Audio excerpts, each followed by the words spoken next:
So this is where we can actually see how glucose is being managed within the body when we have it, compared to, we've got here our simple carbohydrates. See here that these simple carbohydrates are spiking quite high above the normal CF level, and then they drop. It drops really quickly down. Therefore, we kind of get stuck in this spike all day long as we get going, because when we're in low blood sugar, your body also is in emergency mode. It is pulling you in to consume more fuel for the body. So this is simple, but this is the difference between simple and complex. So a lot of my patients that have been hanging out with me for a while here have seen this screen before, but they are both carbs.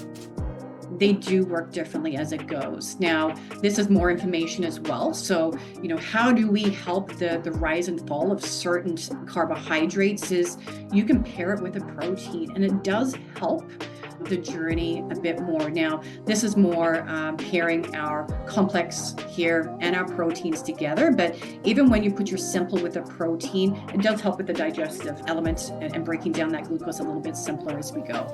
I just wanted to kind of share that one. Yeah, so when you eat protein, it takes 3 hours or so to digest the food. You eat a piece of fruit, you have an orange and stuff like that. It's about 30 minutes. It's pretty much digested, and you're absorbing all the nutrients from it too as well. And so what Sam is saying, it does help lower the spike in sugar, because the body's got to break down in the gut, but into what we call chyme. So all your food that you break down, it gets broken into this mushy, pasty stuff, and it gets dumped into the small intestine.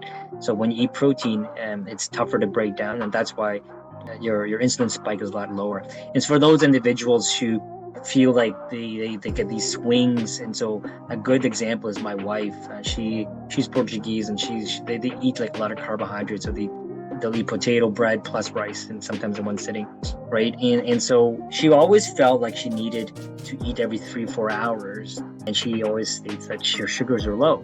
So I said, just measure your sugar when you're feeling like that. And so her sugar's within normal range, 4 or 5 or something like that. But what's happened is that when you eat more refined carbohydrates, your blood sugar goes up, and your insulin traces it, and it goes back down. Then you get that low energy sensation that you don't have enough sugar. It's not that you don't have sugar, it's that you're used to a higher level of sugar. So you're not used to a lower level of sugar. So you feel different. So 1 to 2 millimoles in your bloodstream can make that difference too as well. So practicing how to fast, practicing eating slower can mitigate some of that.